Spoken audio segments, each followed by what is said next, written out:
So we all have dreams and we're trying to figure out how to chase them.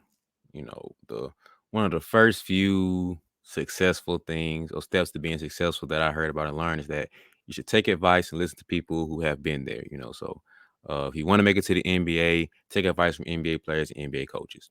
If you want to make it to um if you're in class, you want to figure out how to get grades, you need to listen to the people who have all A's, teachers and all that stuff, man. Um, I can't think of another example, but if you want to be successful, follow the footsteps of successful people. Want to be a millionaire, hang around millionaires, take advice from them. You want to be a billionaire, hang around billionaires, take advice from them. I disagree. Um, well, I don't fully disagree. I partially disagree. I don't think that's the full truth. That's half of the picture that you should take advice from and listen to and whatever. That's true, but it's half the truth. I believe you should listen to the losers. I hate to call them losers, but the losers too, because they tell you the other half of the picture. You feel me? There's now you get the full landscape of what it takes and doesn't take to make it to wherever. So you shouldn't just listen to a LeBron James on how to get to the NBA. You should also listen to the guy who played in high school with LeBron. You should also listen to the guy who played in middle school with LeBron from LeBron's neighborhood, because they have a perspective and view about LeBron that LeBron doesn't fully see and know.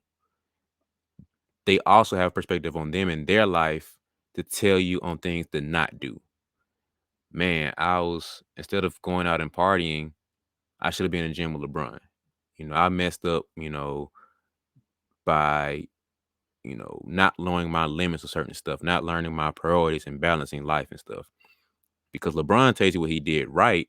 And I'm pretty sure he'll be transparent to you what he did wrong, but you get another perspective and a deeper meaning with the failures. I hate calling them failures, but that's the best word to use to describe them for this moment. So you get the full landscape of things too. If people want also marriage advice from people who've been in a relationship, but I feel like you should also take advice from people who's been divorced, because there are certain signs and certain things that they catch or didn't catch, but they call afterwards that they can give you now. You know what I mean? So you can't take advice only from the winners, because sometimes there's a little luck thrown in there or something that, God gave and that they can't fully explain or can't fully, give you the details about. But that's the key that you're missing. But the failure can give you that advice because they know, man, if I would have just stayed more focused in doing this instead of doing that, I could have got there. So take advice from the losers too. But I think the real key is not to be constantly in that environment of those losers, so to speak. I hate calling them losers, but that's the term to use right now because it just makes sense. But anyway, um, also there's another thing that goes around of like certain people. I'll let when I was growing up, you don't want to have a trainer or a coach who didn't be at that level.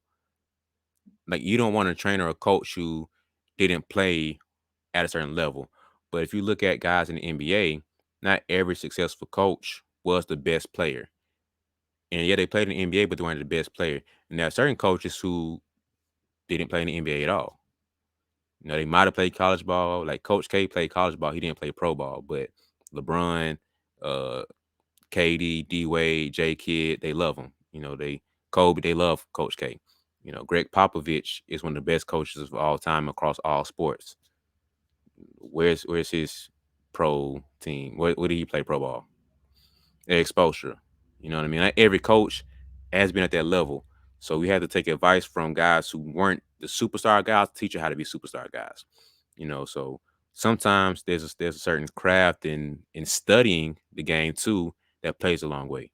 So for me, I'm not saying this just to toot my own horn and boost myself. I'm saying this for the other trainers and other coaches and other people who weren't at that level or at successful yet, but I can still give you a game on how to get there, because I can tell you what not to do as well as tell you what to do and what I've studied and seen around from the greats. I studied the greats, just tell you how to do what to do for you to become great.